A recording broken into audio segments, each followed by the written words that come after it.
Hello everyone, and welcome to Placing Faces, the show where we get to sit down with some of the most influential casting directors in all of Hollywood and across the entertainment spectrum. I'm your host, Charlie Chappell, and today we sit down with casting director Corbin Bronson. Corbin has seen and worked in a lot of different areas of the business. He went from an agency to a management firm, learned the language of actors and all about their day-to-day lives before moving on to work with casting directors and finally becoming one in his own right.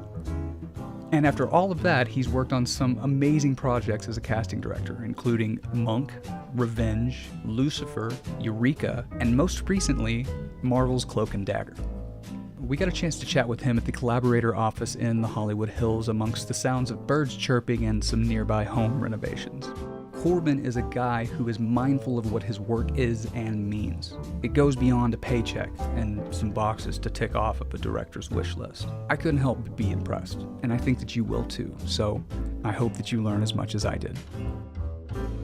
So you have a 1-year-old. Are you exhausted all the time? I do. Honestly, it's much better now than the first few months are the worst by far. So you're easing into it now. It's just super easy. It goes from super exhaustion to, trying to get him to sleep. And once that happens, it goes to making sure he doesn't hit his head on things. And now it's mostly trying to make sure he doesn't choke on stuff. That's pretty much the progression of the 1-year-old so far. Is that your only kid? Yeah, that's it. 1 year old. It's a lot of fun. Yeah. Yeah, I suggest it. Okay. Yeah. I'll take note of that. So just jumping right in, let's talk about your beginnings. Yeah. How was it that you got involved in the entertainment industry in general? Yeah, and in general, I was going to school in Mississippi at Ole Miss, and I was a broadcast journalism student, and I loved it. I did a lot of college radio, and we had a channel that would get to Memphis, and it was a lot of fun. Saw a ton of music, and I kind of realized pretty quickly that the path was going to be, did well, and I can maybe get a job, hopefully, cross my fingers, in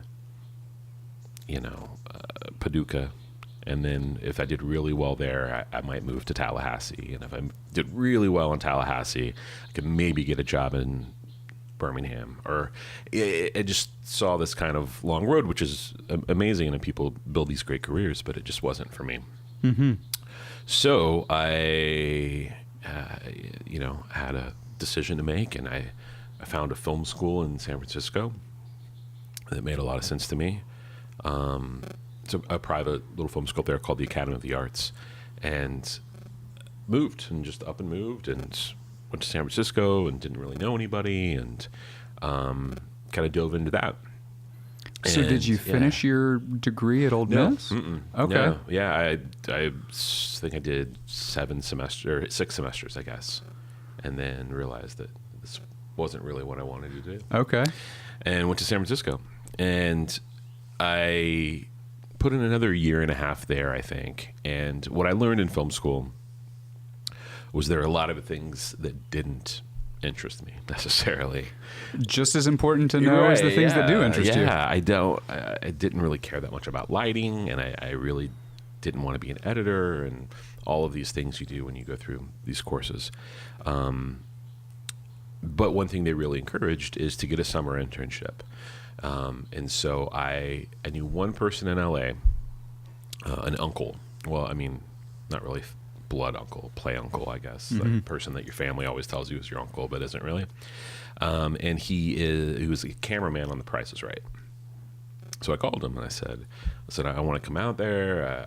I'll figure it out. But do you know if CBS Television City has any kind of programs or anything? And so he looked into it and said they do, and said to call this person. And I ended up getting an internship for the summer on The Young and the Restless. Okay. And I had never seen a soap opera before. But to this day, it's still some of my family's favorite thing I've ever worked on, right? They love their stories. But it was actually a super big blessing, and really what got me into casting is because it was a program where you spent a week or so in every department. So you'd spend a week on set, you'd spend a week with the director, you'd spend a week following around a cast member. You'd spend a week with a casting director. And in those days, it was this lovely woman who's not with us anymore named Meryl O'Loughlin. And the associate was Marty Sonata, who's a very big daytime casting director now. Mm-hmm. And they just kind of took to me a little bit. We got along, and it wasn't just a week with those guys. They would pull me in. I was there 5 days a week, and they would pull me in when they had auditions, and I would be a reader. And they really helped me understand a little bit about how casting works.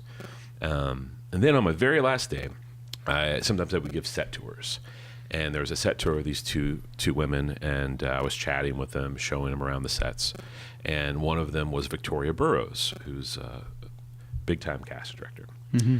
And she had a friend in from out of town that loved the show, so she set up this tour. And Victoria, and the reason I will always sing her praises is she's like, so you're going back to school? I was like, yeah. She's like, how did you like it here? We talked about casting. And I said, I think I maybe want to do this next year. And she's like, well, listen, here's my card. Next year, call me if you want, and maybe you can intern in my office. I was like, okay. I'd been with her like 15 minutes on this tour. And an entire year went by. I never called her. I didn't, none of that. And I got back to LA, and I rang her up and said, hey, I gave you that tour last year. And she's like, oh, yeah. She's like, do you still want to intern? I'm like, yeah. She's like, okay, come on in. I was like, awesome. So I interned there for a little bit, and then I ended up working and interning for the head of casting at New Line Cinema. Mm-hmm. And that was the next summer. And that kind of turned into a real job. So I never went back to San Francisco. And from that day on, I was in it. What were some of the contributing factors coming out of communications and coming out of Mississippi that made you think entertainment industry, making movies, making television?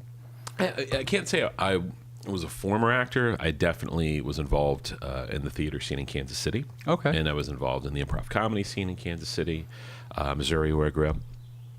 I worked at this place called Comedy Sports, which they have some in the that's where Comedy Sports started, right? I believe it started. I should know my Comedy Sports trivia a little better than this. I want to say like Wisconsin, but they have huge. Yeah, for years and years they had a huge presence in Kansas City, as well as Chicago and these other cities. Okay. And there was just the most amazing comics there to be around, and I was 16 when I started. And towards the end, it was like me and Jason Sudeikis was there, and like, all of these really talented, funny Kansas City people. So I think that knowing enough actors, and even though I'd never really considered myself one, I really liked the community, and I liked helping people, and I thought that the reason I ended up liking casting at Y&R was because I understood the other side of it a little bit. Okay. And so I think I knew how to kind of talk to people, and I knew how I could help. Mm-hmm. Where a lot of these other crafts, I didn't really know how I could help. Okay. Because you had that, you shared a similar language to the people that you were working with at that point. Okay. Yeah. So how did you end up at Ole Miss then? It wasn't MU or KU. That's how I ended up there. And the girls were really pretty, and I went on a visit, and I was just like, I have to go to school here. Okay. But really, I just had to get out of. Kansas City is honestly, first of all, it's much cooler than it sounds. I didn't have a cow. It's a really cool city. You do have to let people know that if you're from, because I'm from Northwest Arkansas. Oh yeah, I went to school at Rolla. Yeah, I'm very familiar with Kansas City. Yeah, most people have cows. Yeah, of course. Yeah, but yeah, as much as it is when you're 18, you just kind of want to go do something. And so Mississippi made sense to me at the time. Okay. Yeah, but there's a lot of Arkansas people there. Yeah, absolutely. Mm-hmm. We all like to at least stay in the South. Exactly. I got away. I was kind of the same as you. I had to get away from that whole thing. I actually didn't I went 6 semesters to college as well, and then came out here for film school and just stuck it out. But so transitioning out of that, the internships that you were doing summer to summer, what sort of things were you working on as an intern at that part of your career? Yeah, so I would say the longest I was any place was New Line Cinema, and I was there probably 6 months. A few of those were paid, a few weren't, and I think I even lied about I don't think I really got college credit for that. It was 1998, Sure. And I kept thinking like, I'll just tell them the fax is coming. The fax didn't come. That's so weird. I'll call them back. Meanwhile, I'm there 6 months, and we did. We would actively cast a movie or two. Valerie McCaffrey would actively cast a movie or two. And she did like American History X, and she's pretty amazing casting director in that. And respect. the two that you were Not with quite. her. So this is actually The Bachelor and Detroit Rock City. Detroit Rock City, exactly. Yeah. So those were the first two. Those were the first two major films that you had worked on. Totally. And you were as assistant. I was an intern. Intern. Yeah. Okay. I was an assistant a little bit later on after those were already cast. But then we would oversee everything else. So it was everything from like Austin Powers 2 to Blast from the Past to I love that movie. Blade something. Or, it was a great summer though. I mean, you got to go to something about Mary premiere and got to it was a fun time at New Line Cinema.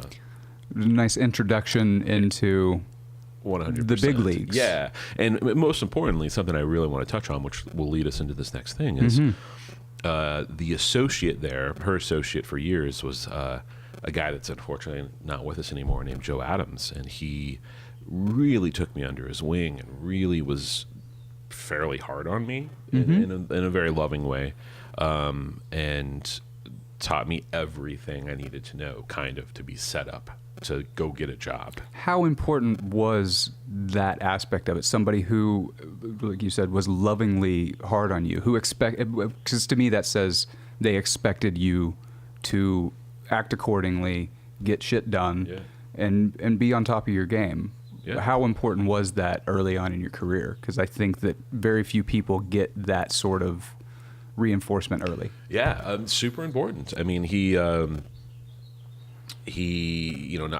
me all the technical things that needed to happen to just be an assistant, not to necessarily be a casting director or anything like that, but just to support a casting office.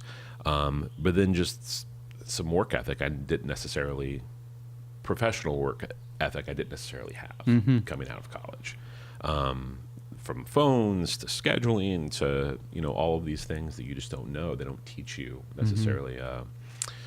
And so his input and his, writing, I think were incredibly important. Then he would do things like, take me and buy me dinner because he knew I didn't get paid. things like that. So it was. So he took care of you, absolutely, and helped usher you into the world. No, that's. I think that's an important thing in the idea of having some sort of mentor, and even later on in your career, kind of giving back, like the people that gave back to you. I think that there is a cyclical nature in the entertainment industry that a lot of people don't really talk about. Because when you first come out here, everything seems very at arm distance. Nobody really wants to let you into their group. It feels like because everybody's got their own thing going on. Sure. But at the same time, those few people who do reach out and say, "Hi, let me help you out. I know what you're going through. Yeah. I went through it too. Somebody helped me out." I think that's a really beautiful thing. People at their core, most people want to teach you what they've learned at some point in their lives, entertainment or not. And I think that definitely is a big thing in casting, and it has to be because you can't go to college to become a casting director. I think there's maybe some sort of course at Syracuse or something I keep hearing about, but it's not going to set you up to necessarily get a job in casting at this point.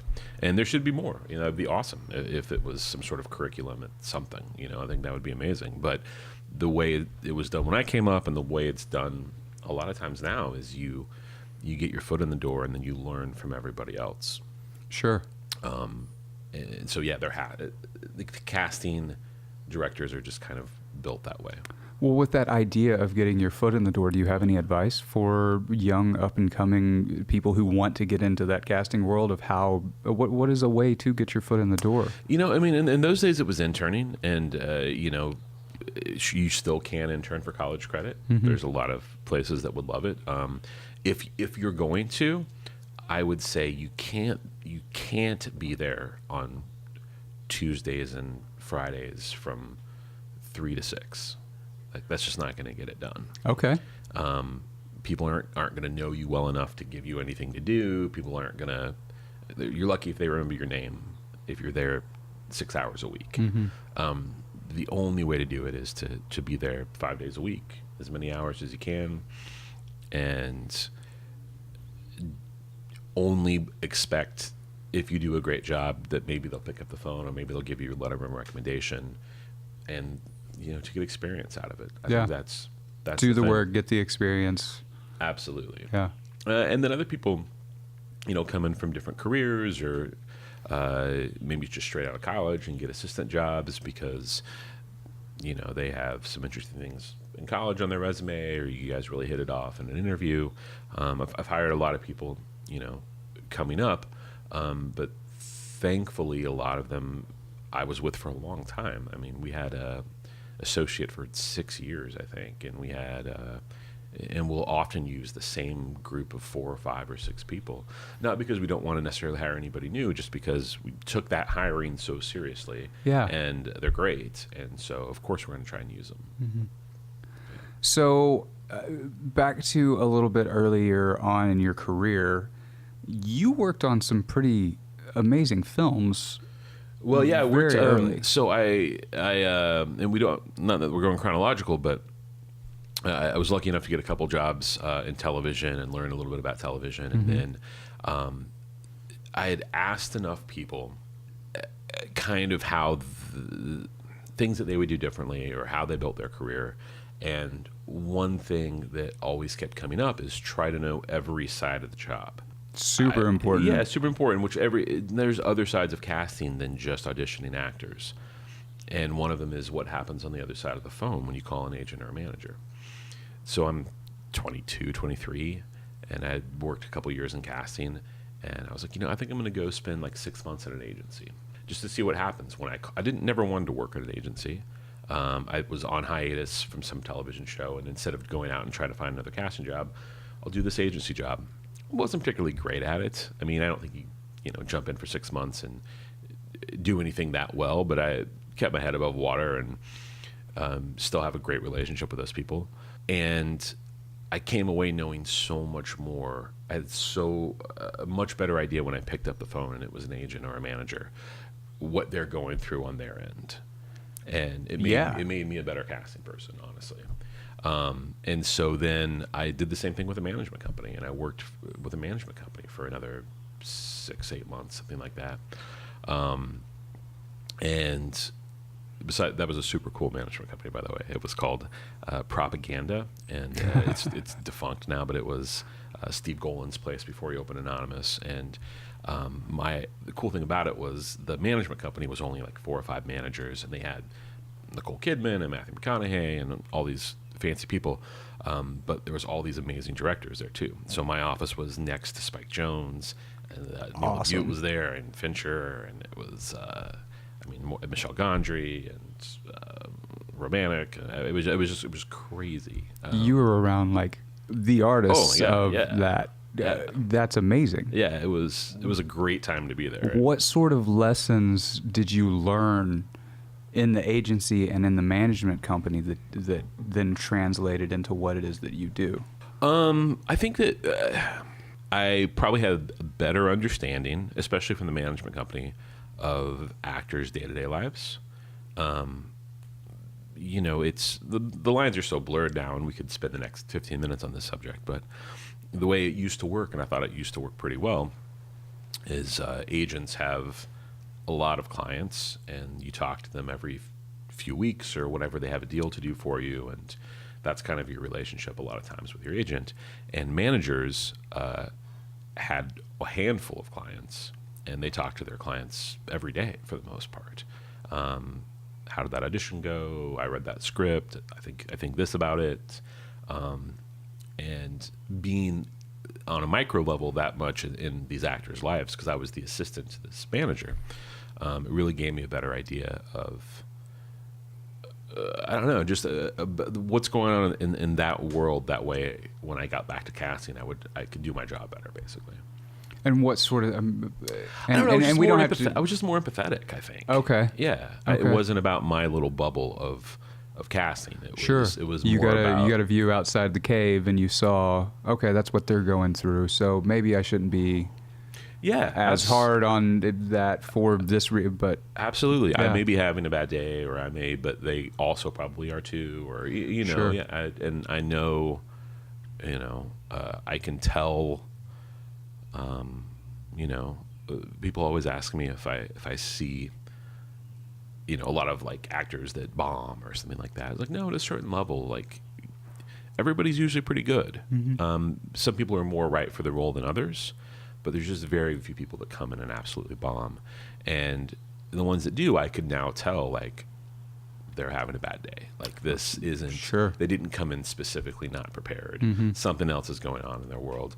And just being so young and casting being a lot of my life experience, that's a lot what I learned on the other side of the phone. Okay. Yeah. So some of the other things that you worked on early was the remake of the Planet of the Apes.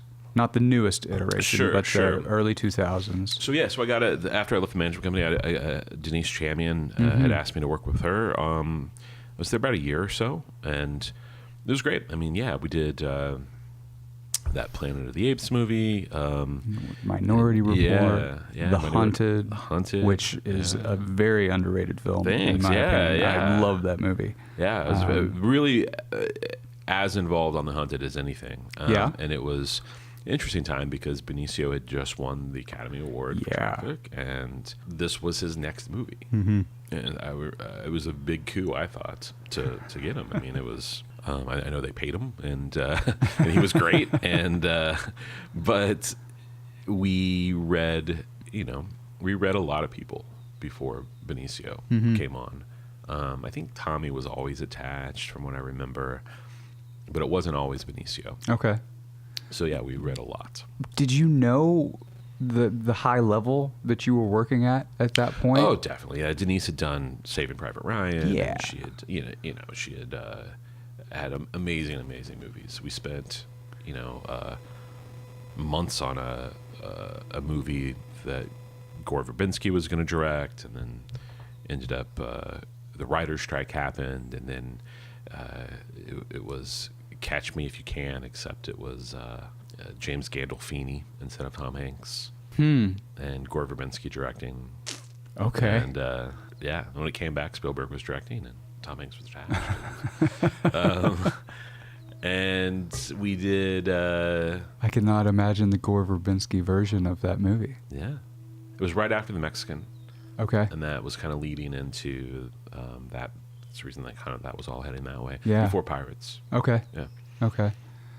I just to be able to work at that level so early in your career, did you feel like you were skipping any steps? Not necessarily, because it's 8:00 at night and you're the last person there, and you look around and there's literally probably 15 mail crates that need to be opened before tomorrow.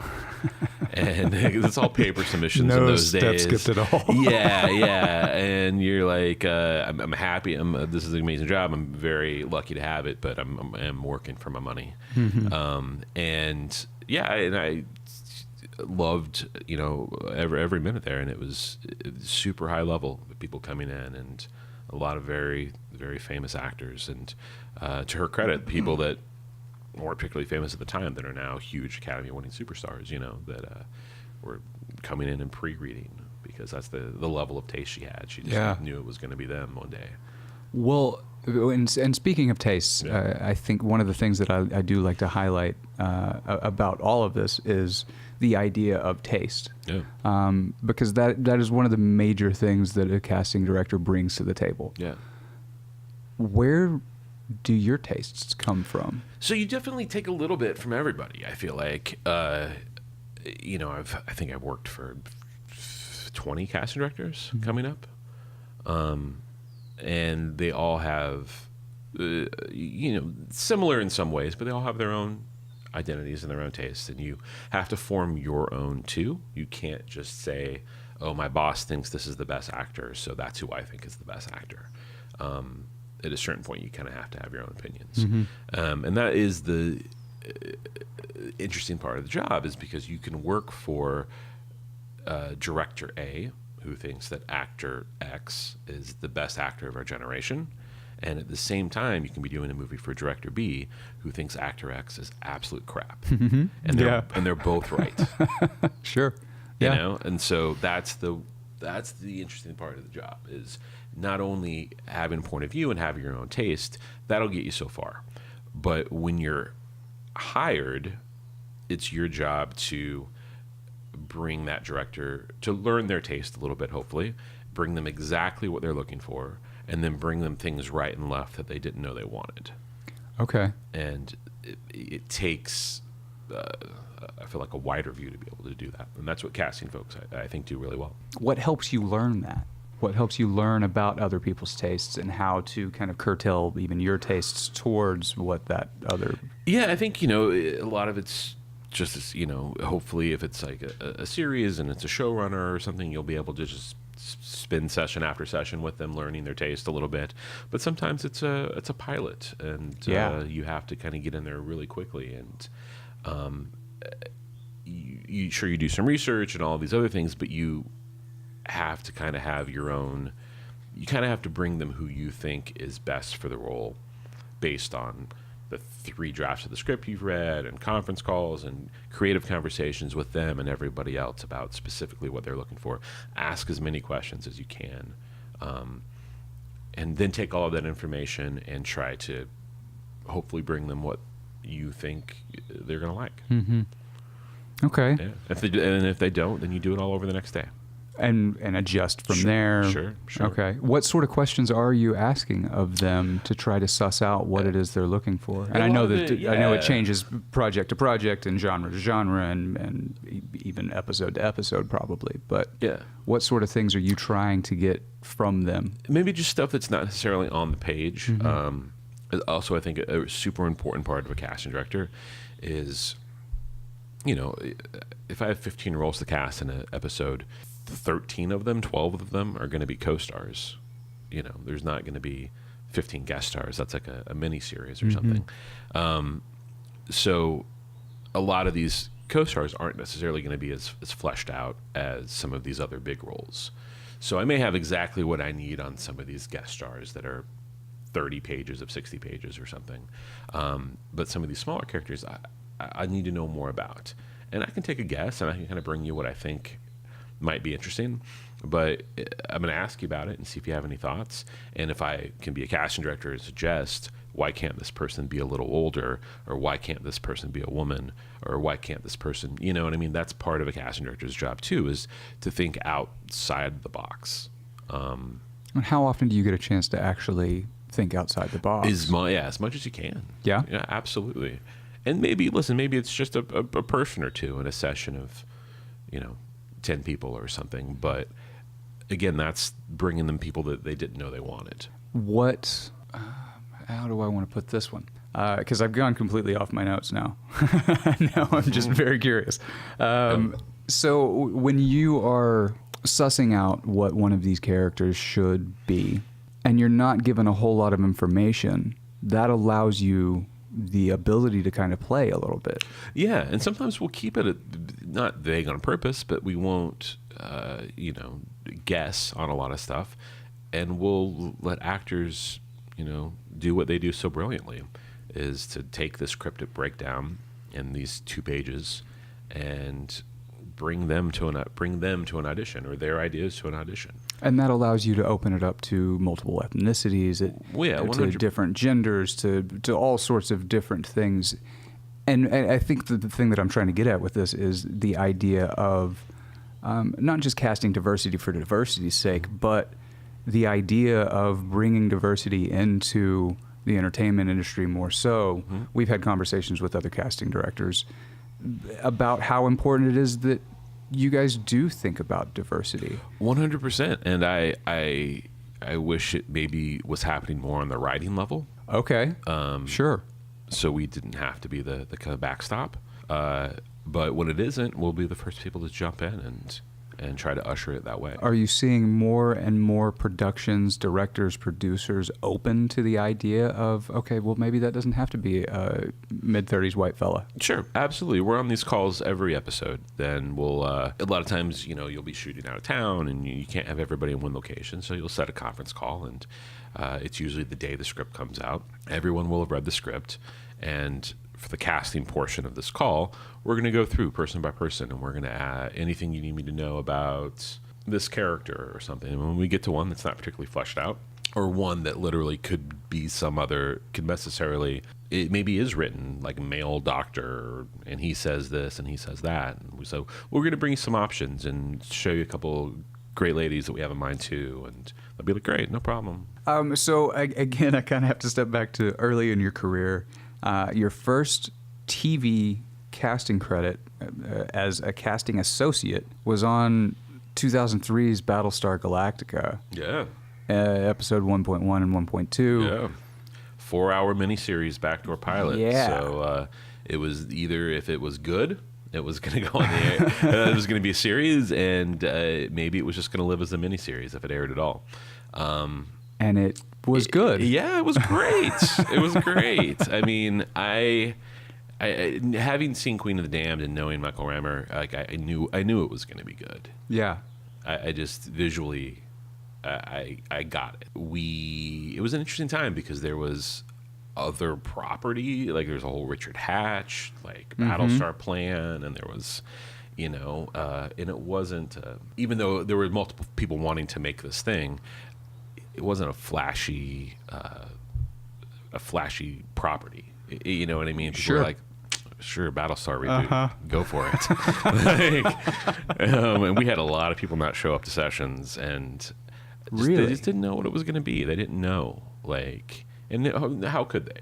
They just knew the show from the better, for better or worse, and yeah. what they thought about a reboot, and that was what we had to deal with. But yeah, I worked for Eric Dawson and Robert Ulrich. They were the casting directors, and they just brought in amazing people, and that's it can be absolute a blessing and a curse sometimes. Or I think the blessing part of it is maybe these famous people early on aren't buying on for whatever reason. So what we're going to do is bring you actually really good working actors that are happy to come in and want a job that we just think are super talented. Katie Sackhoff, Jamie Bamber, James Callis.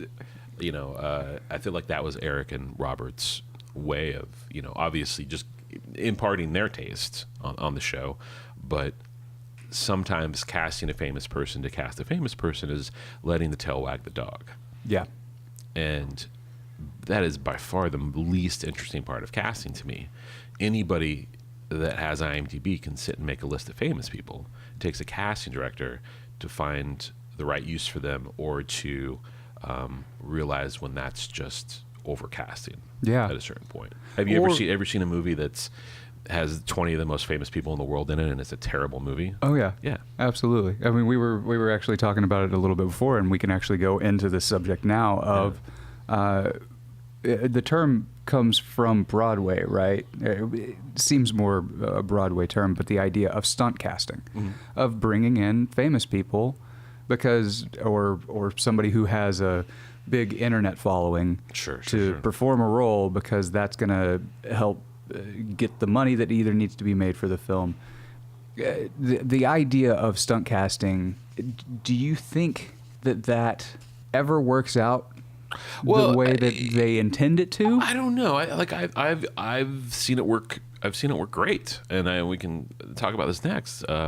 But I think where it came from, obviously, is sweeps. So you used to get a call from the studio and the network in November and May. By the way, let's get somebody famous for this next episode. Sweeps. Okay, got it. twice a year we'd have to do that, and it was great. And it was fun. It was fun to do, actually.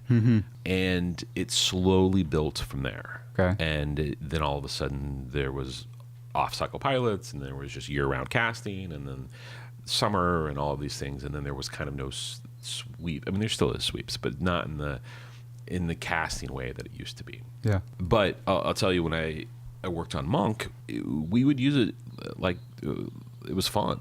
Like it was fun to have Stanley Tucci, and it was fun to have Alfred Molina and John Turturro and Dave Strathairn, and I could go down the list of all these Steve Zahn, all these amazing people that would come do the show. Most of it because they wanted to play with Tony, but but also when a show lasts 8 seasons, this week on Monk, so and so, like it means something. But it was never letting the tail wag the dog on that show. And do you see more of the tail wagging the dog in modern? I guess say modern, but like recently? I see people like, but it happens a lot in movies. I feel like, especially like independent movies. If we only had this famous person, then this would be a good movie. Or we can get the money to make the movie. Yeah, or I don't know if I want to see that movie. There's no famous people in it. Yeah. I bet it's probably still good. It could be still a good movie. I see that a lot. Do you see that coming down the pipeline when you're trying to get jobs as a casting director, where they're saying we really want a super famous person for X role? Or you need somebody for the box cover. That's the big, Okay. Yeah. Sure. Yeah, we need the picture on front so people will click on it on Netflix. Yeah, Otherwise, they're not going to click on it. Sure. Yeah. Does it generally open the doors that directors think it will? I don't know. I think sometimes maybe it just helps you, get some more financing or get distribution, or, maybe it does help in these other ways. Absolutely. And then our job as a casting person sometimes is to find the most famous person we can that's going to do it for the money and use them in the best way for the film. Does that sometimes change what the film is? Not necessarily. Like we put, so for years and years, I had a lovely casting partner named Elizabeth Barnes, and together we did this movie Woodlawn, and we put John Voight as Bear Bryant, super famous guy in a smallish movie, but I wouldn't call it stunt casting. I think it made a lot of sense for the movie. I totally agree, because I watched Woodlawn last night. There actually. You go. Yeah, and so that's and he was. I could see how it could be deemed that, but I agree with you. I don't think it was stunt casting at all, because he was Bear Bryant. He was that famous coach, and he played it beautifully. He played it within the bounds of the movie extremely well. It wasn't, oh, that's John Voight. He's in this movie. Why is he in this movie? Right. Yeah. That movie also has Sean Astin. College football. It was actually a really, really good movie. And for being, I'm assuming probably not a super high budget film. You can see it on IMDb. Like it definitely costs some money. Yeah, but, because it's a period piece. It's set in 1972. It's basically 73. Yeah, it's the true story of the Woodlawn High School when integration started. Yeah, and the football team has to come together, where there are black people and white people on the same football team, and nobody's very happy about it until Sean Astin shows up and introduces religion to these boys in the South, and they come together through it. Yeah, and it's a well-documented story of this chaplain that would come through and try to help where he could, and sports was an easy kind of way to have everybody in the same place with the same goal and try to get them on the same page and do that. And it really follows the story of this one player who went on to play for Miami, and kind of his journey, but he was part of all of that. Yeah, and that was Caleb Castillo, who played Tony Nathan. Played him really, really well. Really well. And he, we read a ton of people. We read people that I think would have been great at it. But one thing that Caleb had, even though he didn't have a big acting resume, is he comes from that part of the world. He played football at Alabama. He played at Bama. Yeah. Okay. He played football, and he could just embody it in a way that necessarily other people couldn't. Well, and that was going to be one of my questions, is the considerations that you take when casting such a physical role too, because Yeah. some of those he's taking hits. He's in there. I know that you're switching out for stunt guys, and some of the stuff. There's a lot of running. There's a lot of moves. A lot of and having somebody. It's just an extra thing. I feel like a lot of times. I feel like the movie could still get made and still be good without somebody with necessarily those skills. But you don't have to shoot around them as much, and you don't have to do these, And they did a lot of really well executed football sequences throughout that entire movie. There's some really spectacular stuff in there. Yeah, they used a lot of real players, and the hits, and the choreography of all of it, and the movement of the camera throughout that movie. I think they did a really good job of capturing what it feels like to be out there. Yeah, it's a beautiful movie. I really, I'm super proud of it. I think, to getting to your point though, there's this, actors have all these special skills, right, on their resumes, and we read them, and you'd be surprised how many people put, football, baseball, things they've done in their life. And you probably won't come up in auditions until it does. And I did this movie Undrafted, Joe Mazzello's directing debut. Awesome cast. It's like, I'm not going to remember everybody off the top of my head, but it's Aaron Tveit, Chase Crawford, Tyler Hoechlin. It's Duke Davis, Roberts. I'm sorry, I'm laughing because I totally crashed this set by accident one day. Oh, did you? Out up north where the baseball field was? Yeah. Yeah. Just boys everywhere. Anyway, but it's just I could keep going on the people that are in it. Awesome cast. Billy Gardell from Mike and Molly's in it, and James Belushi's in it. I forget. I'd have to look at the cast, but they Jay Hayden, who's amazing in it. Anyway, but it's a story about the summer league baseball team, and sure, they're not pros, but they play this competitive baseball game, and it's pretty much the story of this one baseball game. And so we read a lot of guys. It's this, it's 12, 15 guys on this team, and they need to play some baseball. Sure. And a lot of them say, yeah, I played. And we'd have to say in high school, in college, like how many years. And we could kind of get to the bottom of what's going on. And some people were super honest and said, listen, I played a couple years in high school. I could go to the batting cages and be okay. But then at some point, we had to get them out to the batting cages. And we had to go to a field and catch some balls and stuff. And you'd be surprised how many people had put on the cleats in a while until you make them. But yeah, anyways, it's a fun movie. Do you see a lot of strange, weird, odd little things in that special talents section of we keep an eye out a lot for things that will come up.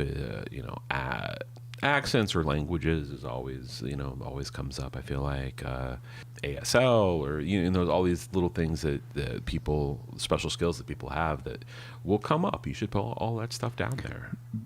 Drive a stick. Any that you're really tired of. See, like drive a stick is not that impressive.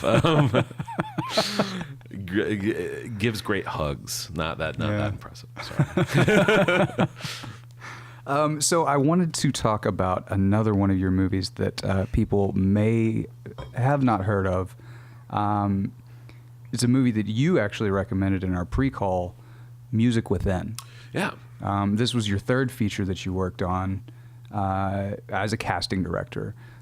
Director Steven Sawallich. Yeah. First off, I have to ask, why is he not making more movies? Yeah, right. People should be throwing money at this guy. This movie was incredibly well directed. I could not agree more. I'm actually getting a little emotional now thinking about this movie because it is a very, very emotional movie and it's so beautifully directed.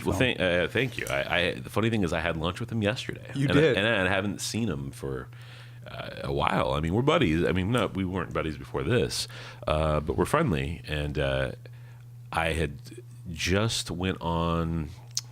somewhere on Dish Network the other day, and it was on TV, like MGM Network or something. And I knew I was having lunch with them, and I was like, I'm going to watch some of this movie again because I haven't seen it in 10 years probably. And it's really well directed. It is, and the really the music is really good. And their performances. Well, yeah. I mean, you've got Ron Livingston, Melissa George, and Michael Sheen gives a performance as a character named Art, who has cerebral palsy. He's also a genius, and his performance is it's heart-wrenching at times. It's hilarious at others. Ron Livingston is just...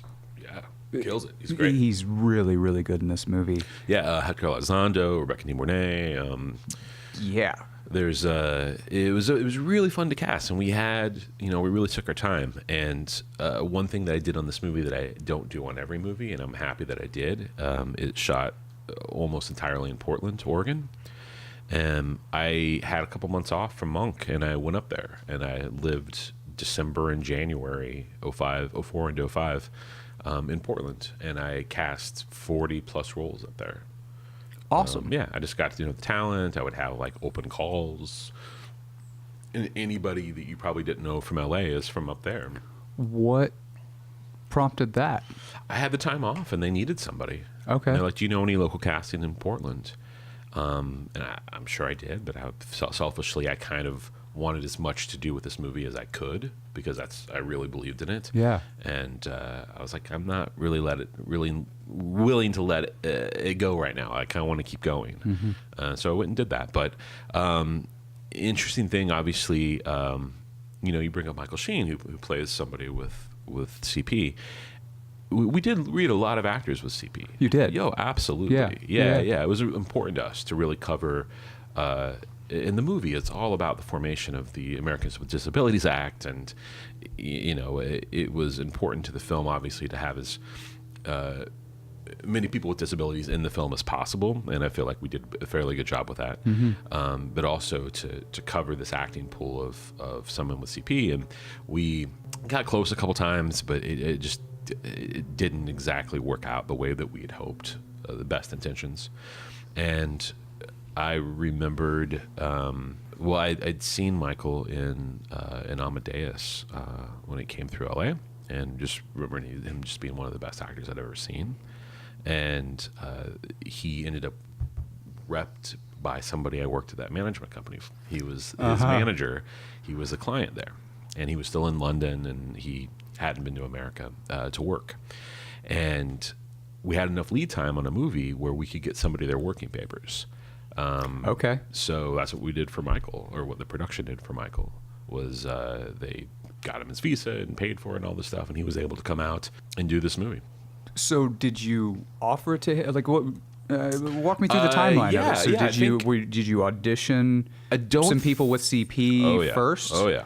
And then after you had exhausted that, you continued on and started, okay, well, who else could do this? Did you audition him? Did you? No, I think it was just a conversation. It was showing some tape. He'd done, several movies at that point, and making my director familiar with him, and just making sure he saw what I saw in him, and also having conviction on my end. Saying, like, I know we've read a lot of guys, but I think this is the guy. You only have so many of those with a director. Every guy can't be the guy. But hopefully, you gotta pick your battles. Yeah. But hopefully, you have the kind of relationship. And Steve, to his credit, was the kind of person that he hires you to do your job. He's going to let you do your job. Great. And so you think this is the guy? Tell me why. Let's have a serious conversation about it. And then I think they may have just gotten on the phone and talked at length, and they got along, and then I think we started casting that in August, and I think we hired Michael in like November. Okay. So it was a search before him. Yeah. So with that, and you bring up an interesting point, that the beginning of the casting process starts well before they're shooting. Oh yeah, and especially with something like this. So hopefully on a movie you'll have 10-12 weeks. Okay. Which is nice. I mean, some movies you don't. Some movies up front you have 4 weeks, Mm-hmm. and that you have to make that happen. It usually takes as long as you have, but on a pilot, you're supposed Yeah, I was gonna you're say. supposed to have 10 weeks. Okay.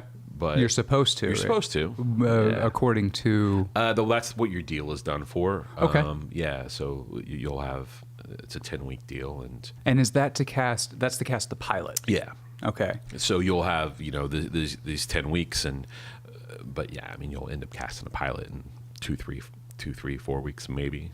Okay. Yeah, because everybody's casting their pilots also. And so everybody's fighting each other for resources. Oh yeah.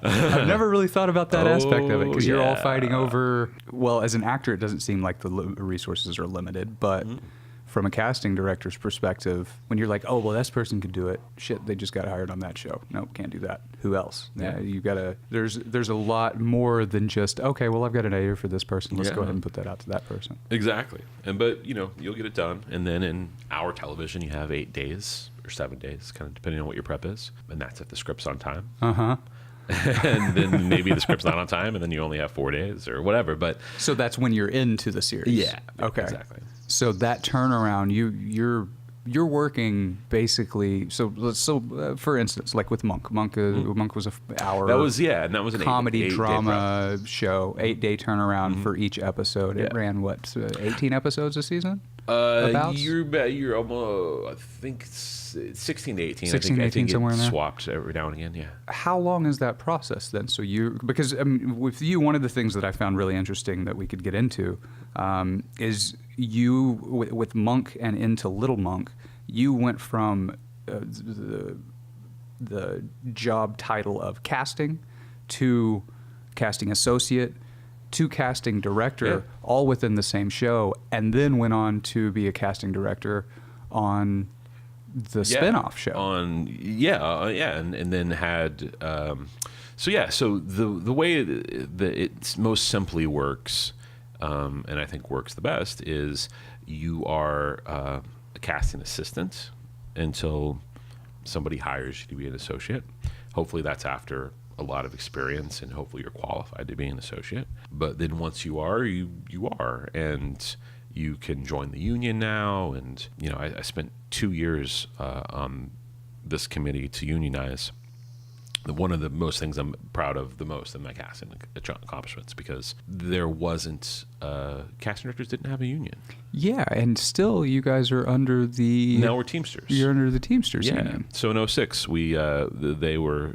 they were amazing to us, and we found the best home possible. And now we have pension and health and all of these things that most other crafts have. Yeah.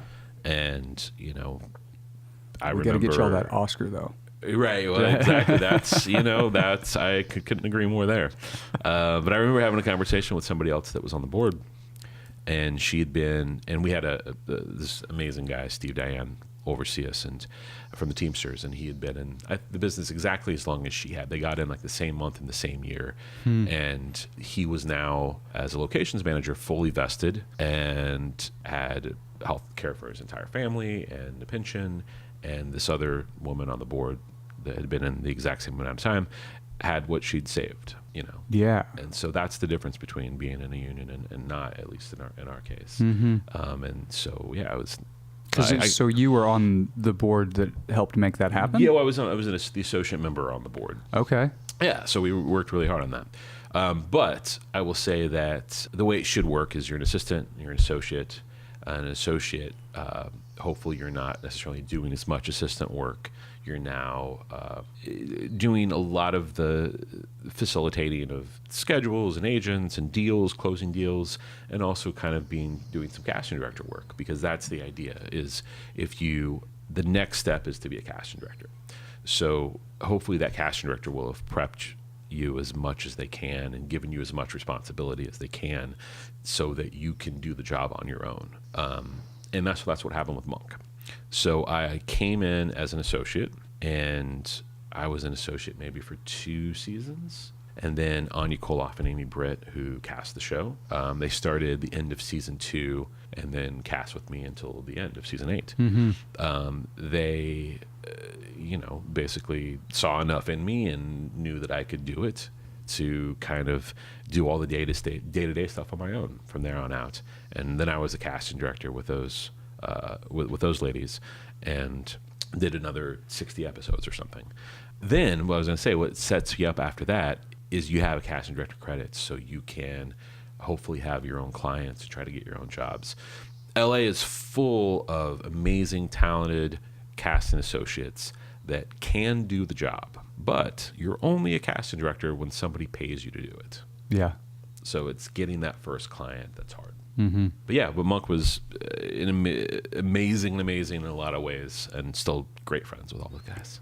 Do you have any recommendations for associates who are struggling to get that first paid casting director gig? I would say, and some people don't want it. Some people are totally happy. They work for a great person, and they feel well taken care of, and that's the path they want to be on, and that's awesome. But if you do want, your own shop and the good and bad that comes with it, I would say, try to do as many, boss-approved side projects as possible, and really, do your friend's movie, and get in there and make these things happen on these shoestring budgets, and know what it's like not to have the fancy name of your boss attached. Yes. Right. Yeah. And hopefully you're going to make some contacts, and hopefully these directors that you work for on their AFI thesis will also do something one day, and they're going to want to repay you the favor, and they're going to call you, and then you're going to have clients. Don't mess with your boss's clients. Find your own. Yeah. And that's that's the way to do it. Okay. Yeah. Okay, that's great advice. I mean, I think that advice kind of goes for everybody in this industry in general. If you're an actor, go out and make a thing. If you're a director, go out and make a thing. If you're a casting director, help somebody make their thing. Definitely. It seems oversimplified saying it that way, and maybe it is a little oversimplified breaking it down that far, but I think it's important that you understand that nobody's just going to give you anything out here. Yeah. And you're going to have to work for it. You're going to have to prove yourself. And the point that you were making earlier about just the idea of showing up as a casting assistant or an associate and really putting the work in, not just showing up for a couple hours here and there. Nobody's going to care if you show up for a couple hours here or there. Yeah, absolutely. If you're the person that they can rely on, then they'll care. Then they're going to help you find the opportunities that are available. Yeah, 100%. So I want to hit a couple more things. One thing I wanted to talk about was Eureka. I love Eureka. I had a chance years ago. I worked on a documentary called Showrunners: The Art of Running a TV Show. Sure. That sounds And it was this wonderful film where I got to work with the Irish Film Board and an Irish director by the name of Des Doyle, wonderful human being, who just loved television. And we spent a lot of time going around and talking to all these showrunners. And a lot of the work that I was doing with them was down at Comic-Con, where we were going to Comic-Con to meet up with these showrunners, to have conversations with them, to shoot that there. And to really highlight the fact that showrunners are kind of becoming rock stars. Writers are people really care. For the most part, as they should be. Absolutely. Totally agree. They wear all the hats. Yeah. And I got a chance to go to, Bill Prady has a party down there every year. I got a chance to go to that party, and I'm sitting there 24 years old, giddy that I'm having a conversation with Geordie LaForge and Data. Sure, yeah. And then, there's a couple guys who are standing beside us. Jack Kinney, who was the showrunner for Warehouse 13. Okay. And Jamie Paglia, is that how you say his last name? Yeah. And they talked to me, which at 24 in this industry, walking into a bunch of revs, still going to auditions at the time, doing all sorts of stuff. Oftentimes people don't talk to you like a normal human being. Yeah. And both of them talked to me like I mattered. And that was one of the first times that I had run into anybody in that air of position that treated me human. Yeah. And I was kind of blown away by that.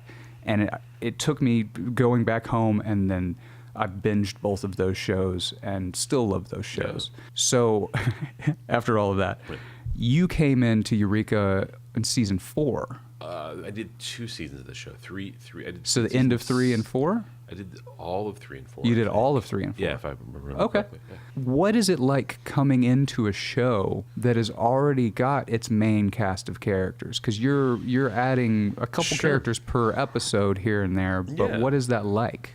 It's you have to do your research, and I watched the first couple seasons, and before my interview, I watched the first couple seasons, and you kind of come in with how you can add value, and that's a lot about the interview is about, like how your point of view, how you think you can help, basically. And I sat in Jamie's office, and we had a conversation about it, and I think, and my partner at the time, Liz Barnes, was with me, and we just we're on the same page about a lot of things, about how we, the tone of the show is very specific, and I think we understood it, and were able to articulate that back to him and Bruce Miller, who now, he was the other co-EP on the show, which he's doing okay for himself. Yeah, he's doing all right. And enough where we got the job. And I think that, our tastes kind of were right away. Right away, I added James Callis. Yeah, you did. know what I mean? I was Which like, I'm curious, because of your experience early on with Battlestar, is that how that connection was made in Yeah. your mind, at least? Yeah. Yeah, it was. And well, also, one of the other producers, Todd Sharp, I had on the studio side, he was at Universal. I'd worked with on Monk, and then he went on to Battlestar, and so he knew James that way too. Okay. So when I brought it up, it made a lot of sense to him. Yeah. I knew I was bringing it up to him, so he would have an opinion one way or the other. Because that's the beginning of season 4, where they time travel back. Yeah, and James exactly. Callis is one of the people who helped start the town of Eureka. Exactly. And is wonderful as this old-timey great. American dude. Uh-huh. Well, and I think that to me, what was interesting about that is the fact that there are people that you meet early in your career that you may not have anything to do with for years, but then it clicks and you're like, oh, that person would be perfect. Yeah, and that's a lot of it. It's making relationships, even if they're just very professional relationships. It's casting directors have these crazy memories. That's the one common thread. I feel like you're going to talk to a lot of casting directors through this process, and I feel like one common thread is the kind of memory it takes to be good at it.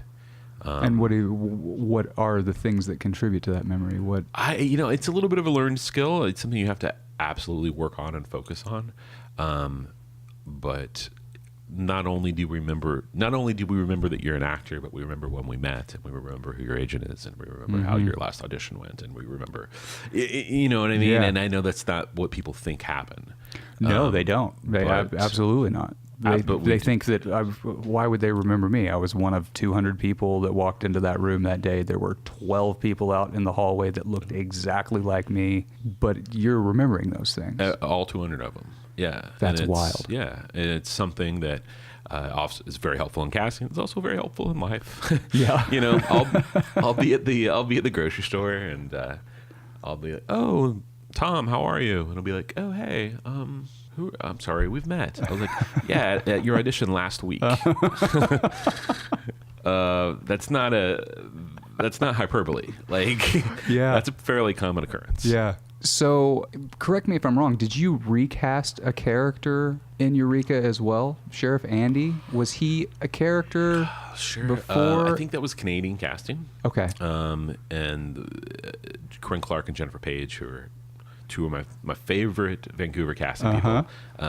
That's where the show shot, and they kill it up there on that. But I think that was them. Okay. So I think the last little bit that we'll get into is a project that you're currently working on that I know you can't say too much about. Yeah. But you're working with Marvel, which is super exciting. Yeah. And you're working on Marvel's Cloak and Dagger, which is I did not do the pilot. I did the series. Okay. And it's great. Can't wait for people to see it. Were you familiar with the property before? A little bit. I was not a huge comic book kid, but I was familiar enough that I knew it was a book from the 80s and mayhem and these types of things. I kind of knew the broad strokes, and so it made the interview a little bit easier because I could talk about it. Yeah. Well, and this is the second property that you've worked on that was kind of based out of graphic novels. Yeah. I did Liz and I did the pilot of Lucifer, DC property. A little bit of a different experience there, but yeah, it was still based off of because that property, Lucifer, which I got into and am now kind of hooked on. Oh, good. A little bit. Yeah. It's a fun show. I love that. I mean, that cast we put together is. I think they're all great. They're really good together. The chemistry in that show that they play off of each other, and I'm not really familiar with I'm familiar with Neil Gaiman's work with Sandman. Mm-hmm. I wasn't super familiar with this one, but Tom Ellis is Lucifer Morningstar. Lauren German is Chloe Decker. Sure. Their relationship is really, really wonderful. Did they have that coming in like early? They didn't because they, I think after we cast them, we sent them to dinner and just hoped they got along, basically. But that show, I think, is a good example in a pilot of not stunt casting, right? Mm-hmm. Like, sure, Tom did a USA show that kind of quickly went away, and from what I remember, he was good on it. Lauren was coming off of one of the Chicago properties, but as the seventh lead or whatever, and they weren't these offer-only famous people. Like they came in and earned the roles. It was our job to try to take the puzzle pieces of these. There's a lot of people that came in on that show that I thought would be great, but specifically these two people in the puzzle fit together. Mm-hmm. And I tried to take, the interview, the person that hired us was Tom Kapanos, and I tried to take Tom's writing, and it was written so specific, and I knew that these two people would work together, basically. Yeah. And so with his writing, was his writing specific about Lucifer as well? Because it wasn't written British. Okay. Yeah, it was written American, and we read a lot of Americans. Yeah. And it was, I'm sure other people may take credit for it, but the way I remember it, it was a casting decision from Liz and I to start bringing in British people, or people with accents, basically, saying that we saw the value of how this could work.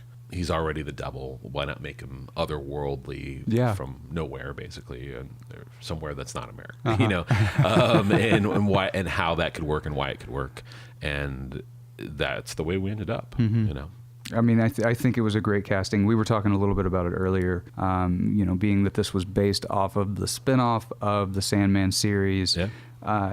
Maria had told me that the artist had asked the author what he wanted Lucifer to look like, and the it was like author, blonde, right? The author said David Bowie. I want him to look like David Bowie. So the sort of things that you take into, even with Cloak and Dagger, I know, again, I know we can't talk too much about that one, but when you're working off of a property that is already pretty well established, how much does that color things and keep you from coloring outside of the lines of what it's already created? I mean, I think that not only from a casting perspective, I think that when you make the series, I don't know if it follows the comic book exactly. You have to hopefully bring some other things to it. I think that when we cast Father Delgado from the book, and we were always going to cast a Hispanic priest. We weren't going to change that up. Why would we? And that's the way it's written. And so, yeah, of course, some of those mile markers we absolutely follow. But then when we can change things up maybe we'll change things up on age instead. Maybe it won't be this Edward James Olmos priest. Yeah. Maybe it will be this 30-year-old. Way to go. It won't be, Max von Sydow from, it'll be this younger, more interesting, or not any more or less interesting, other way to go. Yeah. So is there anything you can tell us about Cloak and Dagger? Other than Olivia and Aubrey are amazing, and their chemistry is off the charts. Yeah, and I would watch it just for that. Great. Yeah, absolutely. I'm really looking forward to that. Yeah, good. I think that is more or less. I've got I've got more questions, and we could probably go on for hours, but I don't want to take up too much more of your Sure. day. Is there anything that you want to promote that you're working on right now, that you're doing No, right now? I think, there's always stuff coming up, but I think that, everybody just watch Cloak and Dagger and enjoy. And thanks for, looking at so much of my past work. You don't get into, I'll tell you one thing, and maybe a lot of casting people may feel the same way, but a lot of people necessarily don't say it, but you don't get into casting for the thank yous. They rarely come. So it's so nice when you have somebody that's actually interested and wants to know about how you came up and how you ended up being the casting director you are today. It's cool. Well, I appreciate you saying that, Yeah. and thank you Of course. for taking the time to come in today, but also for what it is that you do, because it is a very, very important part of the process of filmmaking that all too often gets glossed over. So that's what we're Absolutely. doing here. I appreciate you coming All right. in, and Absolutely. you have an absolutely wonderful evening. All right. Cheers. And there we have it, Corbin Bronson. Check out his work all across the internet. You can find Cloak and Dagger on Freeform or Hulu right now. Don't forget to like, comment, subscribe, love, heart, thumbs up, and share the show with as many people as you can. Tune in next week when we chat with Robert J. Ulrich, casting director of fan favorites such as Supernatural, Glee, Battlestar Galactica, Shooter, and tons of other projects. Not to mention his stint on the Glee project. Glee definitely changed my life, and that is 100% I owe to Ryan. And working with Ryan, which was just wonderful, because the way Ryan works, it's kind of like Ruben. If he trusts you, he trusts you. And with Glee, I felt so in sync with how I knew what he wanted, and so it made the casting so easy and so fun, because I knew in 99% of the cases who Ryan would choose. I'd position him first, but that isn't why he chose him. He chose him because I knew that, because I knew what he wanted. Placing Faces is powered by Collaborator.com, a media production service connecting media professionals to companies, brands, and agencies, allowing you to scale your production based on your needs. Video professionals find work and companies save money. We'd also like to thank our partners at the Casting Society of America for helping to introduce us to so many of these wonderful casting directors. They also serve as a hub of information about this branch of the filmmaking industry. So if you want to learn more about the Society and what it takes to get into casting, you can visit www.castingsociety.com. If you have any other feedback for us, we'd love to hear from you. What casting directors do you want to hear from? What films and TV shows do you want to know more about? Thanks for listening.